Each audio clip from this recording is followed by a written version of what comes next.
Pulsar, les étoiles en plus.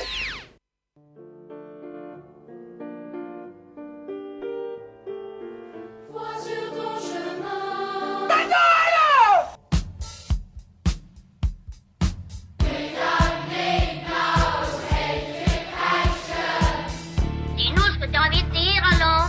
Monsieur le professeur, je vous dis merde. Les enfants sont merveilleux. Alors, je serai astronaute pour aller faire chier les martiens. Elle en a de l'idée, cette petite. Puis vous m'enlèverez pas de la tête que ce ne sont pas des enfants comme les autres. D'abord, on sait pas d'où ils viennent. Où est maintenant l'individu? Je n'en sais rien.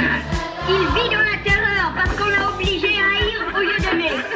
Si la civilisation doit survivre, nous devons combattre le pouvoir jusqu'à ce que la dignité et la paix humaine soient rétablies.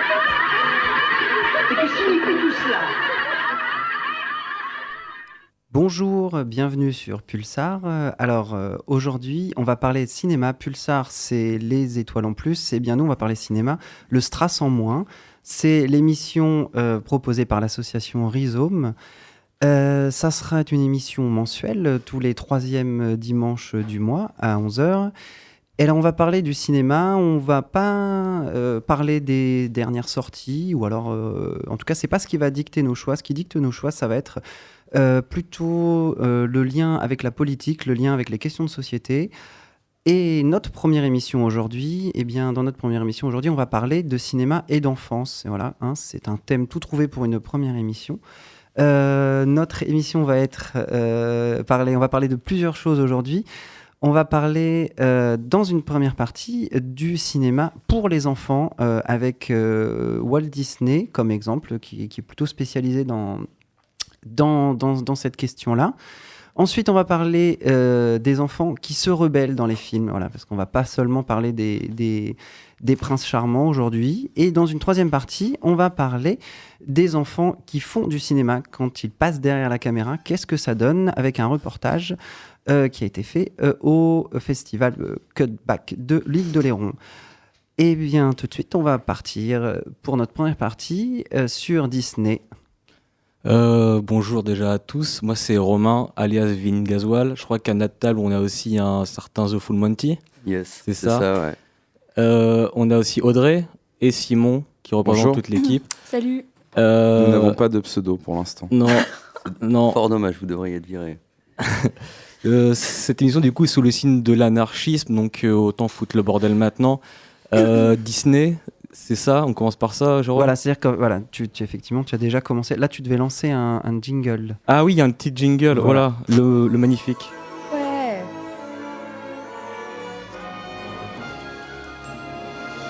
Ah, c'est beau. Alors Disney, donc on va commencer. C'est Simon qui avait très envie de parler de Disney. Oui. On va parler aujourd'hui notamment de 3 films. Alors Aladdin 1992, Peter Pan 1953, Le Roi Lion 1984. Alors je te passe tout de suite la parole.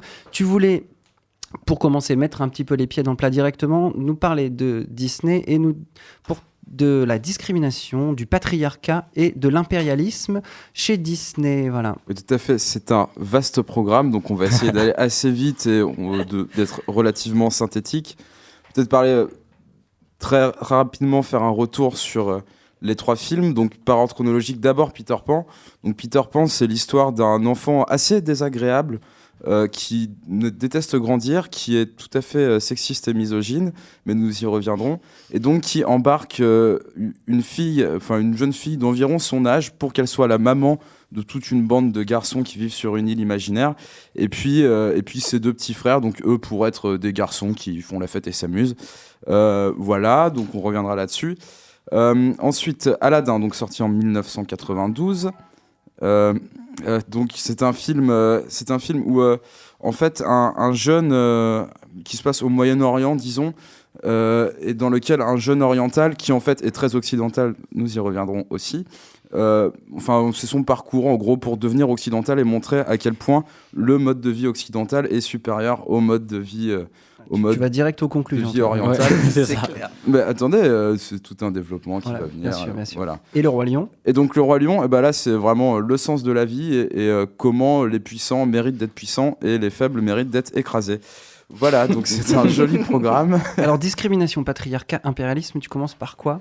Je sais pas, on peut se chauffer avec les discriminations chez Disney, elles sont légion. C'est pas très drôle, hein, parce que du coup, nos enfants sont bercés par ça. Moi-même, j'ai été bercé par Disney étant petit, et finalement, c'est un vrai traumatisme quand on se rend compte de la morale de ces films. Donc, sur nos 3 films, on va aller assez rapidement sur la discrimination. Sur nos 3 films, donc, dans Peter Pan, il y a des Indiens. Donc ça, je crois, ils existaient déjà dans l'œuvre de James Barry, mais Des là... Indiens d'Amérique ou des Indiens d'Inde? Alors, des Indiens d'Amérique, voilà, donc des peaux rouges. Et d'ailleurs, il y a une très belle chanson qui dit pourquoi sa peau est rouge. Peut-être, je sais pas, à cause du soleil, des conditions climatiques, tout ça, mais bref. Et donc, ils ont tous le même nez, ces Indiens. Ils ont tous exactement la même tête. Et excusez-moi. Et ils sont tous assez patibulaires et assez effrayants, tandis qu'on est dans un monde enfantin. Alors, ils sont gentils dans le fond. Je pense qu'ils sont tous un peu alcooliques aussi dans la représentation de Disney. On le voit sur leur physique, etc. Et puis, il y a le grand chef. Donc, lui, c'est l'alcoolique en chef. Hein. Il a vraiment un gros nez tout rouge. Et donc, il est aussi assez flippant. Voilà, pour les Indiens. Alors, Peter Pan, là, dans Aladdin, là, c'est tous les Arabes. Donc, en fait, en gros, on a les gentils occidentaux, le génie qui représente la culture occidentale, et en opposition, le peuple, les méchants, qui ont tous des bonnes têtes d'Arabes très méchants. Donc, représentation... Qu'est-ce que tu entends par bonne tête d'arabe, Simon? C'est raciste, ça. Alors, Tu vas beaucoup trop loin, fais gaffe, tu te laisses embobiner là. je me laisse embobiner, c'est la représentation Disney. Moi, si c'est moi qui avais fait le film, je l'aurais pas fait comme ça. Je vous le dis tout de suite. Voilà, donc ils ont les traits grossis, ils ont l'air très méchants, ils sont toujours en train de froncer des sourcils. Et puis quand on voit le peuple, ils sont bêtes, veulent et se retournent très vite contre Aladdin parce qu'il est pauvre, mais eux aussi sont pauvres. Donc peut-être qu'ils se retournent contre Aladdin parce qu'ils le trouvent trop occidental à leur goût. Ce n'est pas vraiment dit par le film, mais enfin voilà. Donc le peuple, pour revenir chez Disney, en général, il est servile, veule, lâche, idiot. Voilà, donc une manière de légitimer les puissants. C'est un peu la même chose dans Le Roi Lion, donc nous y venons. Alors dans Le Roi Lion, c'est un peu différent puisque là on ne représente que des animaux dans le film. Alors, bon, ces animaux qui sont donc pour beaucoup des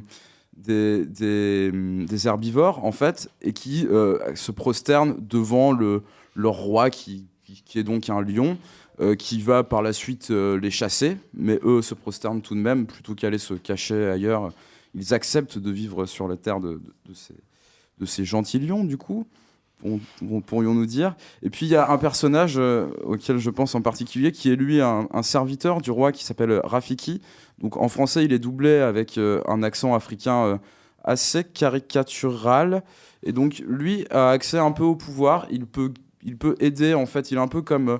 je sais pas, un chaman africain qui aurait accepté de suivre la loi des colons, donc le colon blanc qui est représenté par le lion. Voilà, donc ça c'est dans nos 3 films, les choses les plus évidentes sur les discriminations. Donc voilà, donc ça c'est On aurait dû inviter François Ruffin à cette émission en fait. Il aurait pu venir, il aurait été le bienvenu, mais je pense qu'il est trop occupé en ce moment. Tu parles. Tu avais des choses Il a le à temps de faire plein de rajouter, choses. toi, Audrey? Non. Alors, Non, pas sur la discrimination. pas sur la discrimination. Alors, est-ce que c'est toujours le cas dans les... Parce que là, on prend le film le plus récent dont on parle, c'est 1994. D'ailleurs, je crois que... Est-ce qu'il y a une évolution? Est-ce que... Voilà. Puisqu'on voit une évolution dans le cinéma américain global, ou dans les séries, ce genre de choses sont traitées de manière un peu plus fine parfois. Est-ce que c'est le cas chez Disney? Alors chez Disney, oui, je pense que c'est traité de manière un peu plus fine. Que penses-tu de La princesse et la grenouille? Non, c'est pas ça. La princesse et le crapaud? La princesse et la grenouille, ouais. De la princesse à la Nouvelle-Orléans? Je l'ai vu une fois il y a longtemps, donc là j'ai pas trop envie de m'embarquer là-dessus. Non mais en fait, le problème de Disney, c'est que à partir des années 2000, ils ont essayé, et là du coup ça me fait un joli pont sur la deuxième partie, donc patriarcat, ils ont essayé de montrer des héros féminins forts, et c'était déjà un peu le cas dans les années 90. Donc on pourrait penser à une évolution, mais en fait si on prend l'exemple d'un film comme Mulan, par exemple, Mulan est une jeune fille qui cherche à se marier, mais qui n'est pas faite pour se marier. Et puis il y a la guerre avec les Huns, donc elle prend la place de son père trop vieux pour se combattre, et donc elle est badass. En soi, elle est badass, sauf qu'à la fin, eh bien, elle se marie. Et c'est le parcours emprunté par Jasmine, par exemple, exactement pareil. Donc, il est contre les conventions, qui ne veut pas se marier jusqu'à rencontrer le Aladdin, alias Prince Ali, et devenir amoureuse. Ouais, et puis tu parlais de Mulan, mais en fait, finalement, elle est acceptée en tant que femme juste parce qu'elle suit le modèle des hommes. En fait, c'est pas son sexe en soi qui est accepté, c'est juste parce qu'elle arrive à faire comme un homme. Tout à fait. D'où la chanson. D'ailleurs. Et d'ailleurs, quand il se rend compte que c'est une femme, elle est virée. Ouais, voilà, c'est tout ça, simplement normal. virée, alors qu'elle vient de sauver le royaume une première fois et qu'elle le sauvera une deuxième fois d'ailleurs. Et là, du coup, elle sera bonne à marier, évidemment. En sauvant 2 fois le royaume, on peut bien se marier avec un gentil colonel ou je ne sais quoi, gradé de l'armée, à qui elle a également sauvé la vie. D'accord, alors est-ce qu'on passe au dernier thème, l'impérialisme? Toi, tu vois de l'impérialisme chez Disney aussi ou tu Non. Non. Déjà, on passe... Ah oui, Bah déjà. non, parce que du patriarcat, il y avait Peter Pan aussi. Oui, on voulait parler de Peter Pan. Parler parce que...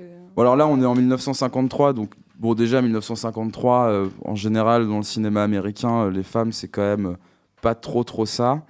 Mais là, c'est quand même très très fort, parce que Peter Pan... Donc, il faut savoir que Peter Pan, c'est vraiment un sale gosse. Hein. Il a toujours un petit sourire narquois. Il est pas très sympa. Il fait des petites blagues pas toujours rigolotes en plus. Et il rigole bien en fait du fait que mais absolument toutes les filles du film soient éperdument amoureuses de lui. Et ça le fait marrer. Donc, il emmène Wendy pour être la maman du groupe. Il la présente aux sirènes. Les sirènes, donc, qui sont forcément de méchantes harpies qui cherchent à noyer Wendy par jalousie. Que fait Peter Pan? Plutôt que d'intervenir, essayer de régler la situation, il rigole. Voilà, donc ça le fait bien marrer. Et les sirènes qui diront « Oh, mais on essayait juste de la noyer, Peter Pan. Mais tu vois, Wendy, elle essayait juste de te noyer, ce n'est pas si grave. Tu aurais pu mourir, mais c'est pas grave. » Et pareil avec Clochette, qui va bannir pour 1 semaine, bon, alors qu'elle a elle aussi essayé de tuer cette pauvre Wendy, qui n'en demandait pas tant. Et elle a des grosses fesses aussi, elle. Ouais. C'est pour ça qu'elle est aussi jalouse, parce que Wendy, elle est plus belle qu'elle. Voilà, Wendy est beaucoup plus belle qu'elle, oui, puisque Clochette, au tout début du film, en fait, se voit dans un miroir dans la maison de Wendy, et du coup, voit ses grosses fesses. Et alors là, c'est vraiment une tragédie. Catastrophe. Bah forcément, ça la rend aigrie. Elle a une petite minette devant elle qui est toute fraîche. Bah oui. Voilà, alors Ça que fout un elle, coup, quand c'est même. une vieille fée acariâtre. C'est normal qu'elle veuille la tuer. Ouais, moi, ouais, je comprends. tout à fait compréhensible. Donc voilà, ah oui, donc Clochette qui sera plus tard, donc à cause de cette petite punition, bon, 1 semaine de bannissement, qu'est-ce que c'est après tout? Pour avoir tué quelqu'un, on a vu Pierre, notamment aux États-Unis. D'ailleurs, rappelons-nous que la peine de mort est toujours légale aux États-Unis. Elle sera facilement manipulée par le capitaine Crochet, montrant que les hommes, encore une fois, sont beaucoup plus intelligents que les femmes.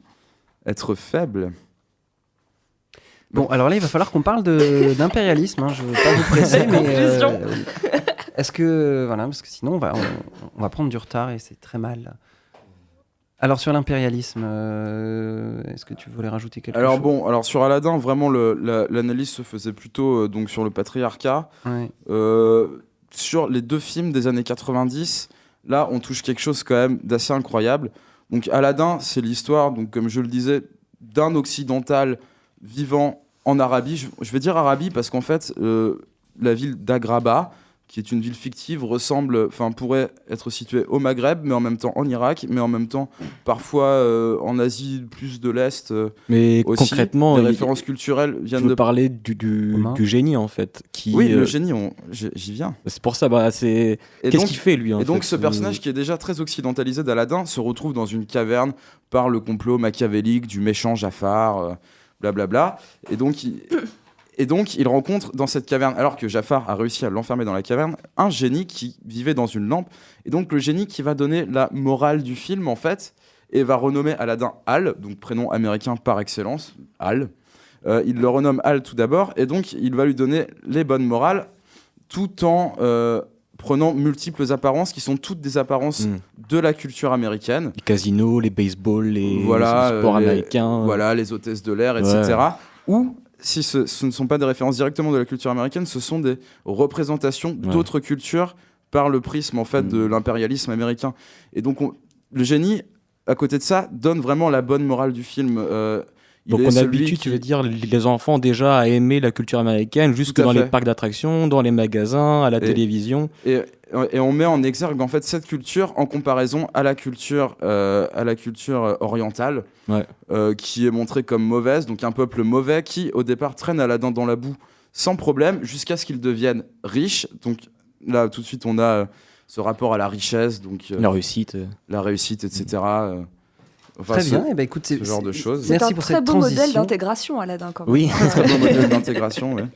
Alors, pour continuer, peut-être, Audrey, tu vas nous parler d'un top 5 des meilleures morales chez Disney. Alors, le top 5, je l'ai trouvé sur Topito, on va pas se le cacher. Mais ça m'a bien fait marrer. Ouais, Topito.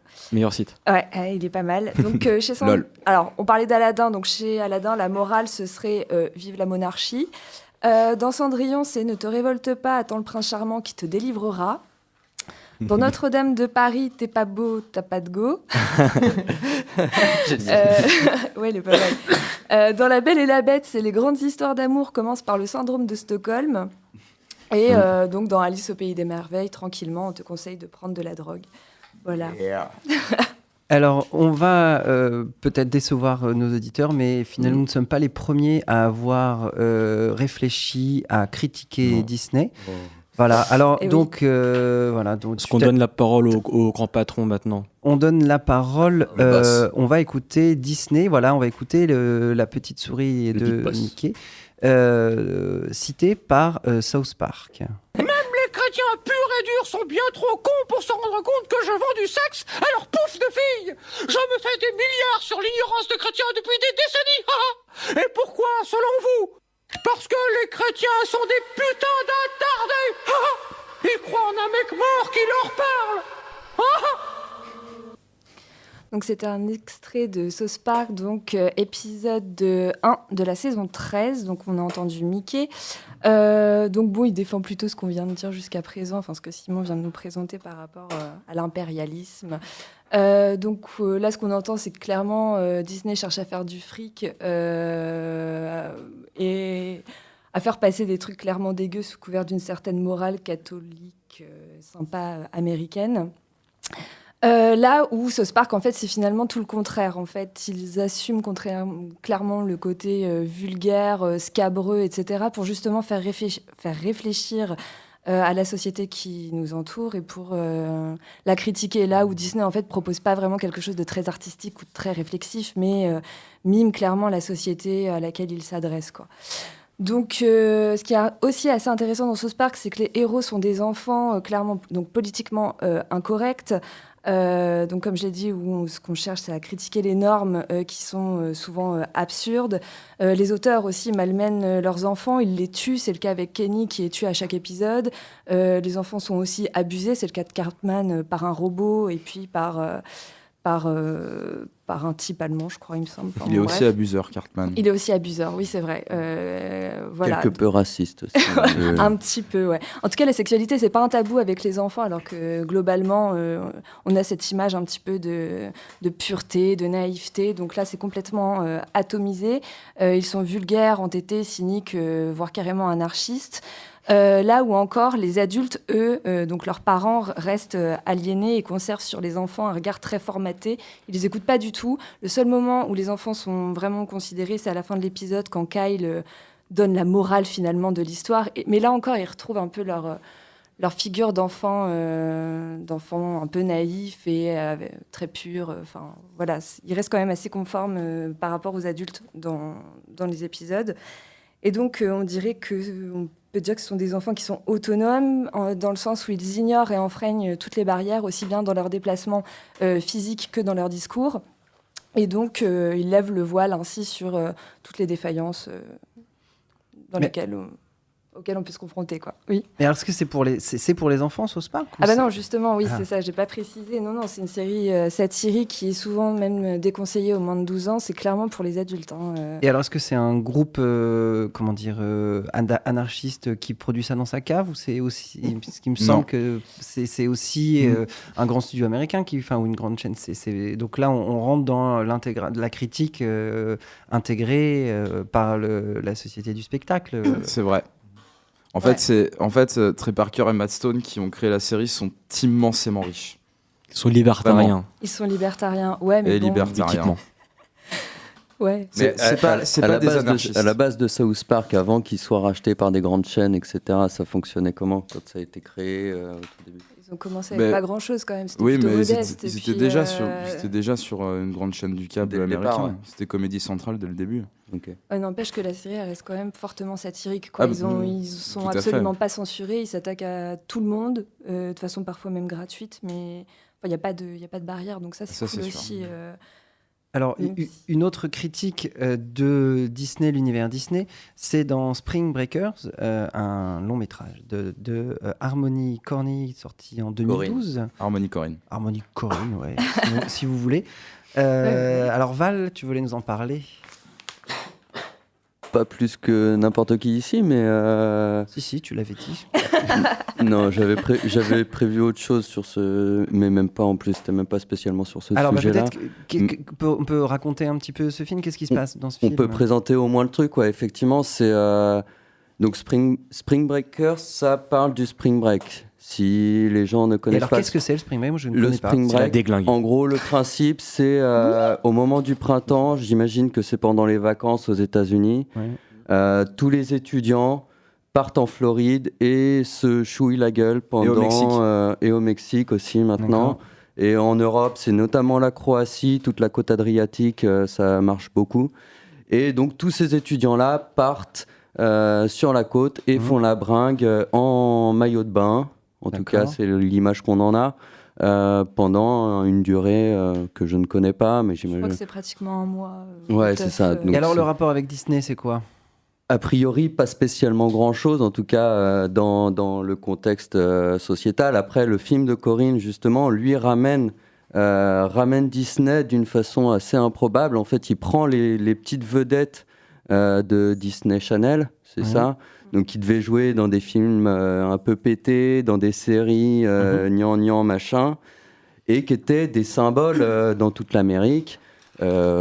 Il y a Vanessa Hudgens et l'autre, c'est Il y a Selena Gomez, Selena qui est Gomez, la ouais. plus connue. Puis, L'ex-petite amie de Justin de Bieber. Justin Bieber. Ah putain. On a C'est vraiment dit qu'on ne James parlait Bond. pas de strass et de Petit paillettes point dans cette people. émission. Non. Voilà. Justement, Ouais, on va mais en là, parler. On en Est-ce parle que- de manière satirique. Justement, tout l'intérêt de Corinne, c'est Oui. de venir prendre des nanas qui sont pleines de strass, qui ne connaissent que des tapis rouges et les flashs d'appareils photo, et de les envoyer dans un contexte où, d'une, elles représentent des gamines lambda qui n'ont pas un rond et qui n'ont qu'une envie, c'est de faire un peu comme tous les Américains, d'aller faire la teuf là-bas. Mais du coup, elles doivent se débrouiller pour trouver les thunes.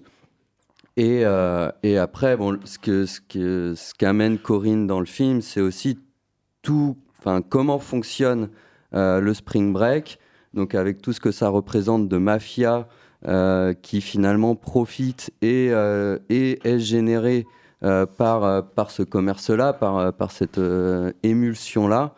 Et donc, ça, c'est quelque chose dont on parle très très peu, notamment quand on évoque les Spring Break, que ce soit en Europe, que ce soit aux États-Unis. On ne dit pas à quel point ça fait tourner la drogue, à quel point ça fait tourner, on ne sait pas, de la prostitution peut-être. Enfin voilà, il y a tout un tas de choses qu'amène le film de Corinne. Et du coup, pour revenir sur Disney, voilà, ces 3-4 nénettes-là, donc, qui ont été connues pendant des années et des années comme des Cendrillon, des Alice, des princesses. Et elles ont contenu une forme jamais débordé, quoi. Ouais, jamais Ouais, être c'est ça, en dehors de la limite. complètement contrôlé par les Contrôlé, productions Disney et par les médias, enfin par l'image médiatique qu'on voulait en donner. Et là, dans ce film, cette image-là explose complètement. Le et donc, caisson, il saute, quoi. En D'accord. racontant un petit peu, déjà le film commence, les nanas font un braquage pour récupérer de la thune pour pouvoir partir. Une fois sur place, bon, bah là, c'est la déglingue, c'est la drogue, c'est la douilles. coucherie, etc., dans tous les sens. Et ça se termine où elle rencontre un mafieux charismatique joué par James Franco.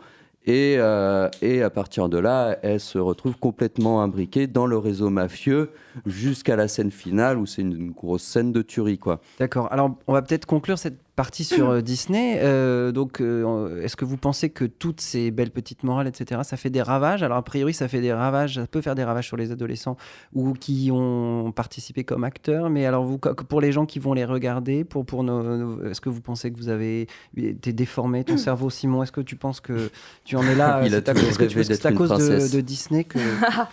Je pense que j'en reviens. Oui, ça a été dur. 5 ans de cure. Tu veux nous parler Simplement, comment tu as remonté la pente? Je sais pas, ça peut être assez dangereux pour la construction des jeunes enfants, en fait. Mais l'objectif, c'est de fédérer les gens derrière une vision de vie, en fait. Et donc de faire des gens qui réfléchissent selon le prisme Disney et qui vont être, en fait, facilement malléables et qui vont facilement être de bons consommateurs. Ouais, moi je suis d'accord, je trouve ça super chiant en fait. Enfin, non, mais déjà, quand c'est des adultes, en fait, par exemple dans Aladdin, clairement, tu dois t'identifier quand t'es une meuf à la princesse, quand t'es un garçon au mec. Et encore, là, c'est pas fini. Déjà, on t'oriente clairement au niveau du choix du personnage que tu dois incarner. Mais en plus de ça, Aladdin, c'est comme Mulan, en fait, finalement, il est accepté en tant que petit rebeu juste parce qu'il accepte de sauver la princesse, de se conformer à ce que le roi lui demande et à digérer les codes des puissants, en fait. C'est pareil. Et puis, Tout à fait. Et c'est le moment où il est accepté par le peuple, c'est quand il est devenu puissant.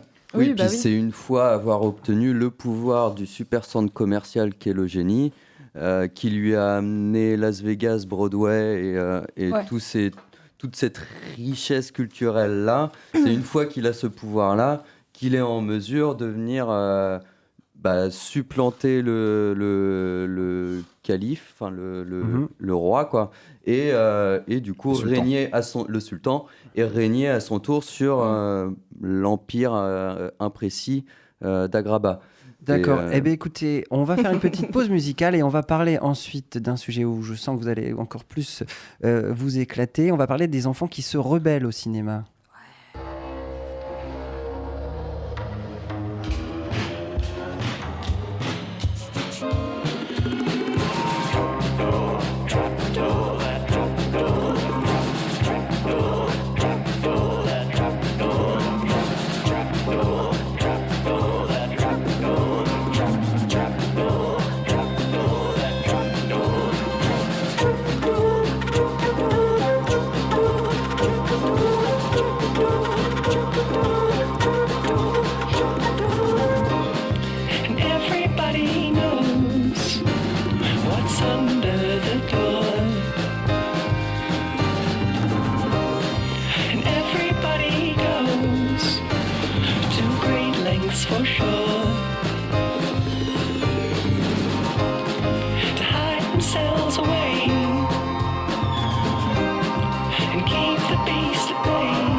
Le Strass en moins. On parle cinéma sur Pulsar et on vient d'écouter Trapdoor de King Gizzard and the Lizard Wizard.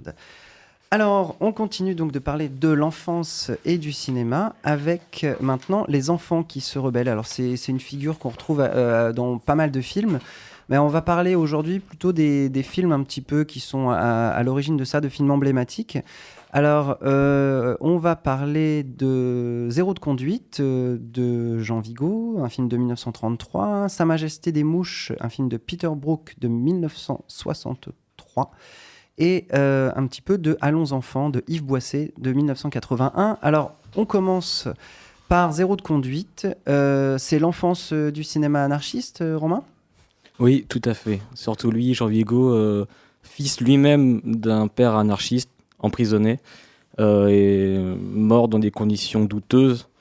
Jean Vigo a toujours souffert de ce manque-là, de ce manque paternel, de cette carence affective.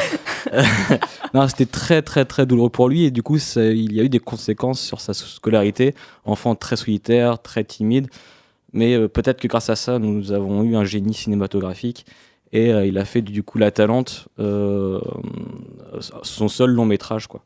Il est mort d'une tuberculose à 29 ans, il est mort super jeune.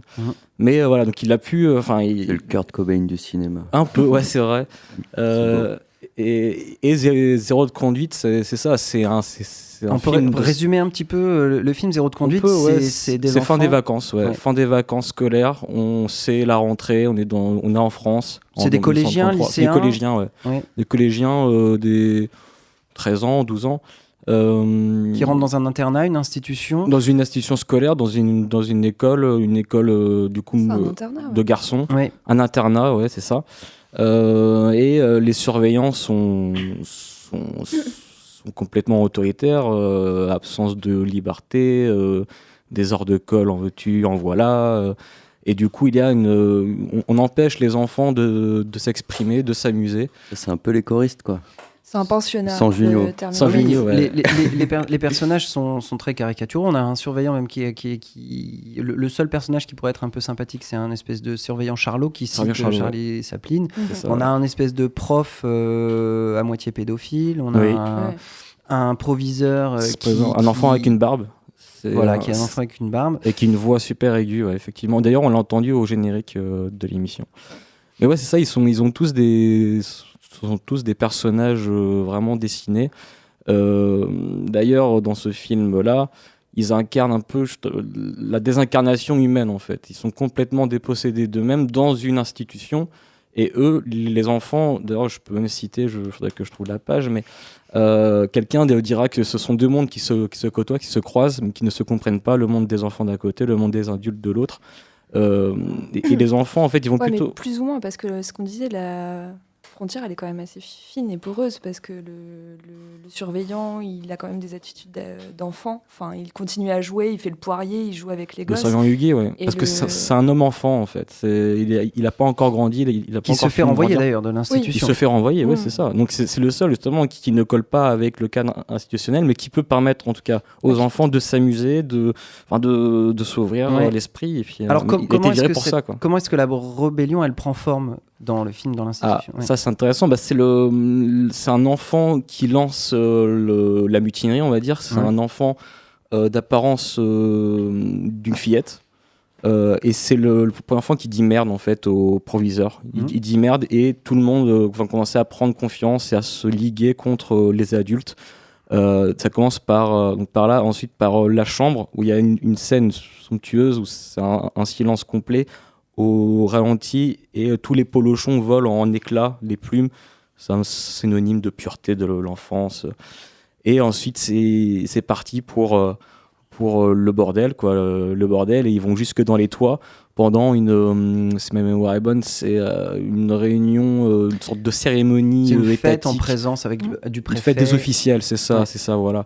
Et donc du coup, les enfants sur les toits balancent tout ce qu'ils trouvent sur les adultes. Oui, là, ça devient assez violent, puisqu'ils s'en prennent physiquement, ils bombardent de projectiles les représentants de l'autorité scolaire et même étatique, puisque le préfet, c'est le représentant de l'État. Oui. Ils s'en prennent directement aussi à un surveillant en l'attachant directement sur son lit aussi. Oui, c'est vrai, qui est ouais, plutôt dans sympa, son sommeil. Dans son sommeil, Oui, c'est vrai. Alors, Oui, c'est ça. oui, Donc on rêve tous d'avoir des enfants comme ça, quoi. Je sais pas vous, mais moi j'aimerais bien que mes enfants soient comme ça. c'est aussi c'est un film aussi rebelle dans la forme, Tu parce que t'attaches sur c'est ton lit. très. Ouais. Peut-être on peut parler un peu de la forme. C'est un film Ouais. qui est. C'est du cinéma d'avant-garde, pratiquement. Ouais, il y a un passage qui est assez cool avec justement quand il y a le surveillant Huguet là, qui commence à Oui. dessiner sur son cahier. On a une petite scène de dessin animé en fait qui se forme. Du dessin animé qui se forme donc dans le film. Enfin, c'est assez intéressant. Il y a des passages qui sont un petit peu surréalistes aussi, ouais. fantastiques. On a un montage ralenti, très, d'ailleurs. on a une utilisation du montage très saccadé. C'est un des premiers films parlants aussi. On est en 33. 33 donc sûrement, ouais. on est au début du parlant et on a on a vraiment une présence visible du réalisateur dans le montage, dans l'utilisation du son avec des sons asynchrones, avec un certain nombre de choses comme ça qui sont qu'on retrouve assez peu, y compris après dans le cinéma, disons, ordinaire et le cinéma commercial. Mhm. Tout à fait, oui, c'est très très bien résumé, Jérôme. Je ne saurais mieux dire. Alors, puisqu'on parlait d'encasernement un petit peu, on peut parler un petit peu d'Allons enfants, donc d'Yves Boisset, 1980. Alors là, c'est carrément, ça se passe dans une caserne militaire. Ce sont des enfants soldats en fait, donc c'est un lycée qui est géré par l'armée. Et là, on a une rébellion qui est plus individuelle dans ce film. C'est ça, c'est une rébellion plus individuelle, mais qui ne prend jamais. Il ne prendra jamais, il sera toujours tout seul. Le personnage interprété par Lucas Belvaux sera toujours tout seul, tout le temps. Et la mayonnaise ne prendra pas. Tellement contrôlé par, encore une fois, oui, les encadrants militaires qui jouent même sur l'affect. Enfin, il y a une pression psychologique, très forte. Ouais. Surtout aussi, comment dire, une pression patriotique. Si vous faites un faux pas, vous n'êtes pas un bon Français. Ouais. Et on est dans les années 40, en pleine période de Seconde Guerre mondiale, où le patriotisme est un moyen pour que tout le pays soit ensemble face à l'ennemi. On a du coup le personnage de Lucas Belvaux qui dit mais moi je m'en fous, c'est que la guerre je n'en veux pas et moi je préfère lire, je préfère tout ça. Et les militaires refusent qu'ils lisent, refusent qu'ils écrivent, sauf un prof de français qui va l'aider, qui est enseignant dans ce lycée-là, qui se fait virer d'ailleurs, je crois. Audrey, je sais plus. Si, non?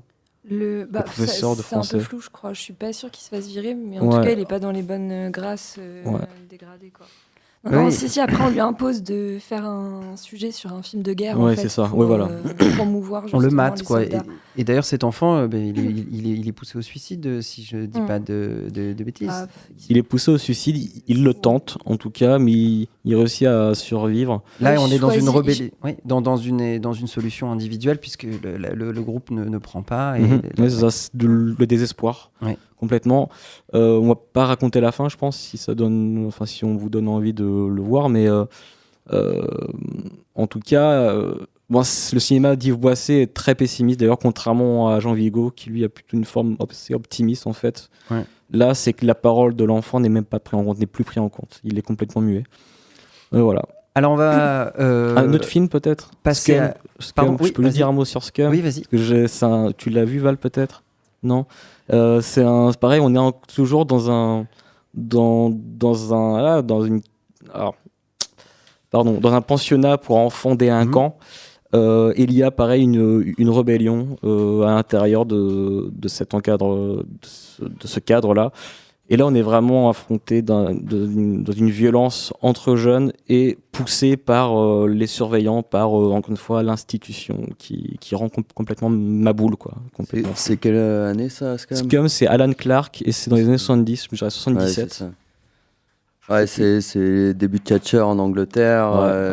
Le début du mouvement punk aussi. C'est ça, ouais. Et à un moment donné, c'est que les chaînes commencent à être tellement serrées qu'il faut que ça saute, quoi. Et puis par le sang, par la violence, par la mutinerie. Alors on va passer justement à un cas à l'extrême inverse. On va parler des enfants qui se retrouvent absolument livrés à eux-mêmes, sans encadrement, sans adultes. On va écouter tout de suite un extrait du film donc, Sa Majesté des Mouches de Peter Brook de 1963.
Alors, un chant d'enfants sur une musique militaire, une petite troupe d'enfants arrive très disciplinée dans Sa Majesté des Mouches. C'est donc l'histoire d'un crash aérien où des enfants se retrouvent seuls sur une île déserte, dans une île... dans les mers chaudes. Alors ils sont une trentaine peut-être, il y a 2 groupes, il y a donc cette petite colonie, on ne sait pas si ce sont des scouts ou voilà, enfin, en tout cas c'est un encadrement certainement religieux et Oui. un peu militarisé. Et puis on a d'autres enfants un peu plus moins organisés, en fait, qui vont s'organiser à côté, mais qui ne sont pas en tout cas avec une organisation hiérarchique d'emblée posée avec un petit chef qui se promène. Alors, comment les enfants qui se retrouvent là seuls sur cette île, donc sans adultes, finalement, on pourrait croire que ça va être un petit paradis pour eux.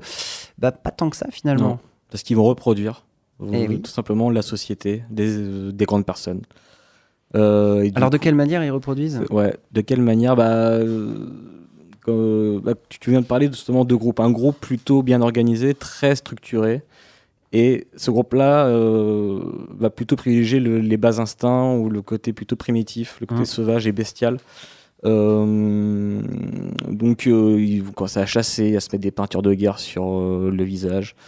Et ne pas penser à leur survie de manière réfléchie. Voilà, par exemple, il y a une scène où un avion passe, mais le feu il est éteint à ce moment-là parce que ils ont pas géré le feu, quoi. Avec la fumée qui aurait pu faire un page de fumée. Et au fur et à mesure, ce fascisme-là prend forme, s'endurcit, et l'un des personnages principaux n'arrive plus à contenir ça, qui est entre guillemets le leader qui a été élu démocratiquement par les enfants, comme étant le chef, perd de plus en plus son pouvoir à la faveur d'un groupe fasciste. Il y a des conflits de pouvoir entre effectivement un chef élu et puis il y a un putsch de l'ancien chef des... Charismatique. Audrey ? Ouais, moi, tu parles de fascisme, mais là, je suis pas trop d'accord, en fait. Ah ouais, vas-y. Pourquoi ? Non, mais en fait, je trouve que justement, ils sont peut-être un peu plus... C'est un groupe un peu plus anard, en fait, que... Enfin, donc, le groupe des scouts, on va dire, petit à petit... se fout des règles, clairement c'est ce qu'ils disent, les règles on s'en fout, merde aux règles, on n'en a plus besoin en fait maintenant. Pourquoi ? Parce qu'ils arrivent à s'autosuffire en fait, ils savent chasser, ils sont plutôt on va dire organisés pour leur survie à l'instant T, et en fait ils bannissent finalement toute forme de règles qu'ils ont pu avoir avant. Là ils s'adaptent vraiment à leur nouvel habitat en fait, c'est les plus... En même temps ils recréent des règles puisque oui. il y a un chef il y a un chef autoproclamé un petit peu, et ils deviennent des chasseurs, mais ils deviennent aussi des meurtriers. Ah oui, pour le coup, oui, complètement, de côté cruauté, oui. Mais après, je trouve que c'est les plus cohérents par rapport au nouveau lieu dans lequel ils sont, en fait. Parce que l'autre groupe qui se veut plutôt démocratique et qui reste quand même finalement assez proche du regard que les adultes pourraient avoir sur eux, c'est le cas de Piggy. Au bout d'un moment, il dit « Oh là là, regardez comme ils sont, qu'est-ce que diraient les adultes s'ils étaient là ?» Enfin bon, bref, eux, ils attendent encore de l'aide extérieure, en fait. Ils espèrent encore que quelqu'un va venir les sauver, alors que les autres, ils jouent pas sur cet espoir-là, quoi. ils essayent vraiment de revivre sur cette île déserte, en fait, sans attendre forcément... ils ont un peu abdiqué cet espoir-là qu'on vienne les sauver, en fait. Oui, mais alors, ils mènent, leur expérience, elle va le mener à une espèce de... C'est une dictature organisée. Alors, puis surtout, ils deviennent... Ils vivent vraiment de manière sauvage, comme des animaux. Ils se mettent ils redeviennent des animaux. Et on voit que ce sont ceux qui étaient les plus civilisés, finalement, au premier abord. C'est-à-dire ceux qui étaient... ordonnés, qui deviennent les plus sauvages à la fin. Et d'ailleurs, ce sont même eux, ils ont une espèce de croyance, la bête, une forme d'araignée qui est juste au final... ça c'est intéressant parce qu'effectivement c'est le moyen que trouve c'est le moyen d'instaurer son pouvoir en fait, c'est d'inculquer aux autres une croyance irrationnelle en fait de cette espèce de bête, de méchant et autour de la mort. Voilà, autour de la mort, il y a une si vous la croisez, vous allez mourir, c'est ça. Pardon. Voilà. Non, mais donc il y a une espèce d'irrationnel qui est mis sur la table, et c'est grâce à cette croyance dans la bête irrationnelle qui va venir tuer tout le monde qu'il faut désigner un chef protecteur et organiser cette petite société comme ça, dans la peur de la mort et dans la peur de cet élément un peu mystérieux, magique. Oui, tout à fait. Enfin, c'est ça. Enfin, je pense. Alors, je ne sais pas si vous avez d'autres choses à rajouter sur ce sujet. On va peut-être enchaîner sur la suite. La suite, c'était... on va passer dans quelque chose d'un peu plus léger, puisque maintenant, on va parler des enfants ou des jeunes, des adolescents qui font du cinéma. Alors pour ça, je suis allé le week-end dernier donc, à l'île d'Oléron au festival Cutback. C'est un festival qui propose des films réalisés par des 12-18 ans. Et j'ai suivi une rencontre, une projection de films donc, réalisés dans différents cadres. On va voir, on pourra en reparler un tout petit peu après. Et on écoute tout de suite donc, le compte-rendu sonore de cette petite projection. T'aurais pas en charge tu veux comme ça? Un fait de Jérémy, pourquoi? Mais t'as vu comment t'es habillée? Bah quoi? Tu veux pécho? C'est n'importe quoi! T'as pas donné la permission de sortir, hein? Bah non, mais attends... C'est bon, casse-toi.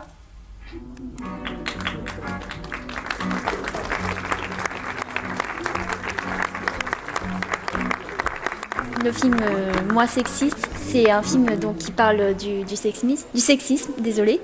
Et donc on l'a réalisé lors de notre cours de littérature et société au lycée de Châtellerault, Marcelin Berthelot. Et puis on a écrit le scénario pendant à peu près 2-3 mois. Ensuite on est passé au tournage, on a tourné le film en une seule journée, ce qui a été un gros boulot. On a fait le plus rapidement possible. Et ensuite pendant un mois et demi, on est passé au montage. C'est l'histoire d'un frère et d'une sœur qui essayent de savoir... parce que le frère a quelques attitudes assez sexistes et la sœur essaye de lui faire remarquer par des exemples qu'ils ont vécus durant leur vie. En fait, ça a été un sujet un peu imposé par notre professeur de littérature et société, mais l'idée nous a assez inspirés, on a fait notre projet dessus. Heureusement que Papy il a recul parce que sans jeu d'acteur, c'est médiocre. Quoi? Alors bonjour, c'est Théer Boissoun, je suis le réalisateur du film Quoi une femme. C'est une fiction qui parle d'une fille qui se réveille dans un monde où le monde est dominé par les hommes. Elle est un petit peu martyrisée, elle est dominée par les hommes. Et elle va se réveiller, alors que tout ça était juste un cauchemar, un mauvais rêve, et qu'en fait elle arrive de la réalité habituelle où ce sont bien sûr les femmes qui dominent les hommes. Alors c'est tourné à l'absurde, parce que bien évidemment c'est faux, mais c'est le but du film, c'est une comédie, et c'est fait pour faire rire, mais c'est en même temps un film qui est fait pour rire, mais en même temps un film qui pense. Mercredi soir, Sarah attendait dans le parc de l'ancienne maison de retraite. Nathan et Adrien devaient la rejoindre. Dans l'après-midi, ils avaient tous reçu le même SMS.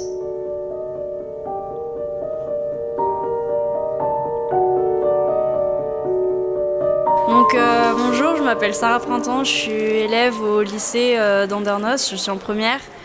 Alors le film, on a décidé de l'appeler Méfie-toi. parce qu'il faut toujours se méfier des gens avec qui on est ou de ce qui se passe. Et en fait, dans ce film, c'est 3 jeunes qui ont reçu un message pour préparer une soirée. Et au final, ils se retrouvent enfermés dans un lieu abandonné. Et il y a un des jeunes, enfin le jeune que je fais du coup, elle trouve une poupée sur un fauteuil roulant et cette poupée va prendre possession de son âme, entre guillemets, et va commencer à la manipuler de manière plutôt étrange. Et nous avons décidé de tourner, comme on n'a pas d'autre matériel, avec une tablette. Et comme la qualité son n'était pas oufissime, on va dire, on a décidé d'enlever le son. Comme la qualité n'est pas très belle, on a décidé de mettre en noir et blanc en même temps pour amplifier le côté un peu sinistre. Et on a choisi le format en longueur, c'est ça ? En portrait. En portrait pour accentuer l'effet un peu de malaise, d'être à l'étroit, de sentir oppressé. Et du coup, ça a donné ça, avec une voix off magnifique.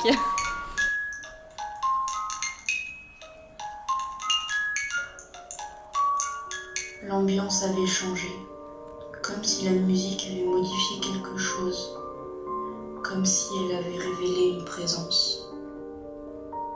Bonjour, moi je m'appelle Laura, née près d'Arroyo, donc j'ai 13 ans, j'habite à Saint-Germain-de-Marencennes, en Charente-Maritime, et mon film s'appelle La Pleine Lune, donc c'est un village un peu qui est spécial et il y a une histoire avec le loup-garou, donc voilà.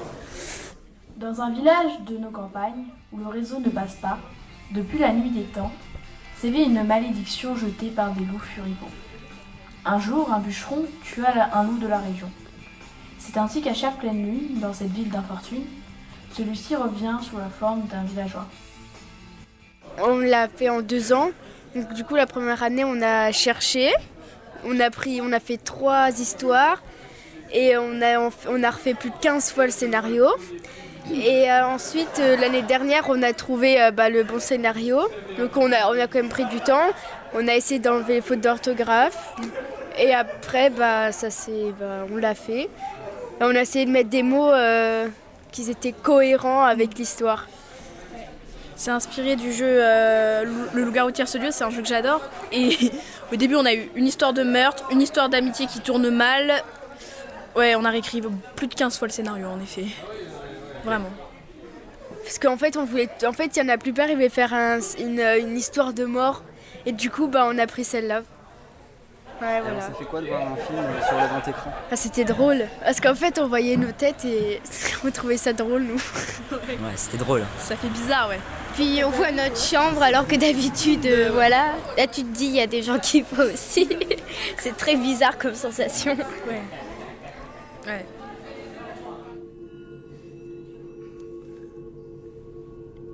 Voir sa chambre au cinéma, effectivement, ça peut faire bizarre. Alors là, on a vu plusieurs cas de figure un petit peu. Là, on a des films qui sont tournés. On sent donc une des jeunes filles le dit, un sujet qui est proposé par un professeur et donc avec un cadre. On voit aussi des sujets qui assez sont joyeux dans l'ensemble. Assez joyeux, oui. Ah bah alors, ça, c'est pas vrai, parce que les films, quand même, dans les films d'atelier ou les films faits par les jeunes, globalement, la première chose qu'ils veulent faire, en général, c'est faire une histoire... Des films... Non, alors, ça, c'est les profs qui veulent faire ça. Mais ça, pour toucher ça, c'est pour les subventions, les films sur le harcèlement, ça, c'est bien. Mais eux, en général, ils préfèrent... Alors, ça dépend où on le fait. Dans une cité, ça va plutôt être un film sur un braquage, sur un dealer... ou sur un dealer qui fait un braquage. Et ça peut aussi être des histoires de meurtre. Alors on veut souvent tuer des gens. Il y a une des filles qui le dit là, voulait faire un film avec une histoire de mort.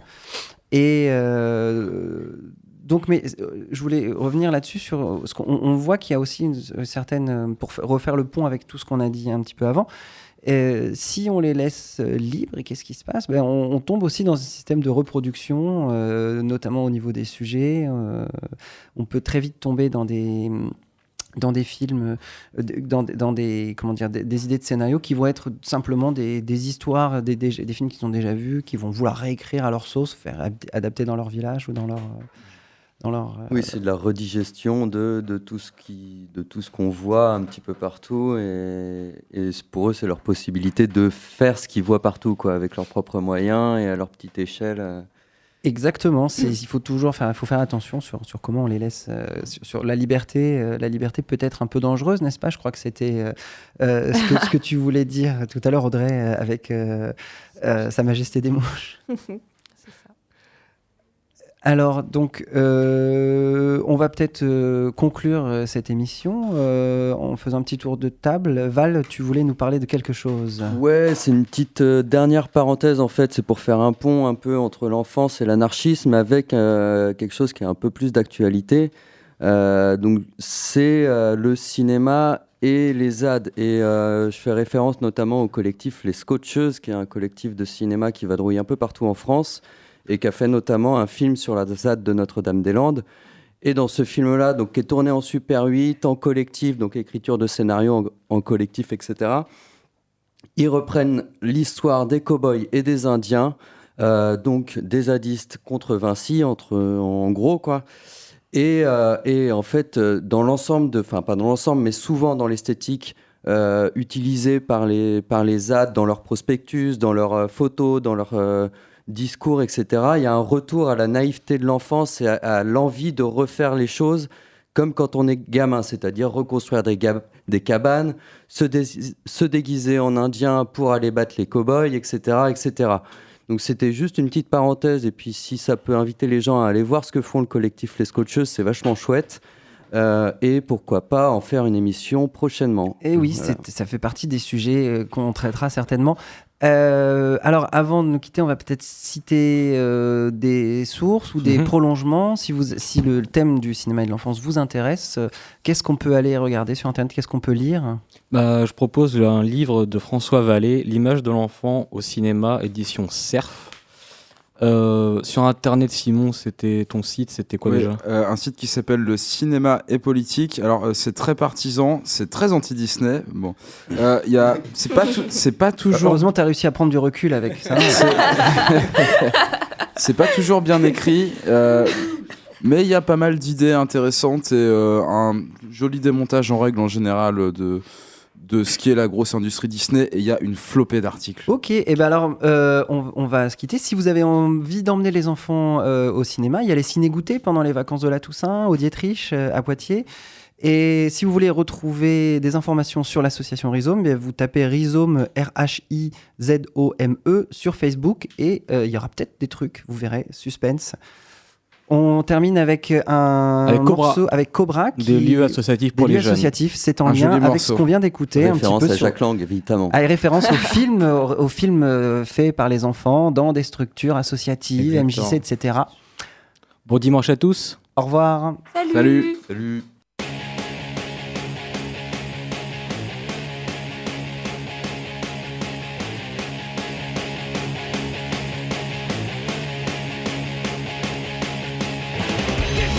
Sur le bord de l'autoroute, des orages sur la plage en plein mois d'août, des milliers d'ados en crise identitaire, en perte de confiance sans aucun repère, fugueuses de 13 ans en quête de sensations, éducateurs pour répondre à tes questions, des centres de formation pour les DJs, musique, techno et drogue pour t'évader, une culture en marche pour te démarquer, quelques grammes d'héros pour te réchauffer. Sur la société, un regard neuf sur la sexualité. Quelle solution au problème des jeunes d'aujourd'hui? Locaux municipaux pour concerts gratuits, ateliers bio animés par des hippies, des anciens toxicos animent des débats, des mecs sortis de font du bénévolat, des cours de judo gratuits dans ton quartier, dans ton Walkman, le dernier Lavilliers.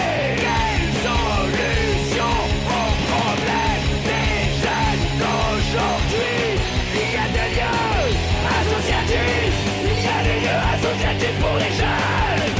Il y a des lieux associatifs, il y a des lieux associatifs pour les jeunes. Il y a des lieux associatifs, il y a des lieux associatifs pour les jeunes. Il y a des lieux associatifs, il y a des perspective pour les jeunes. Un accueil pour ceux dont personne ne veut plus.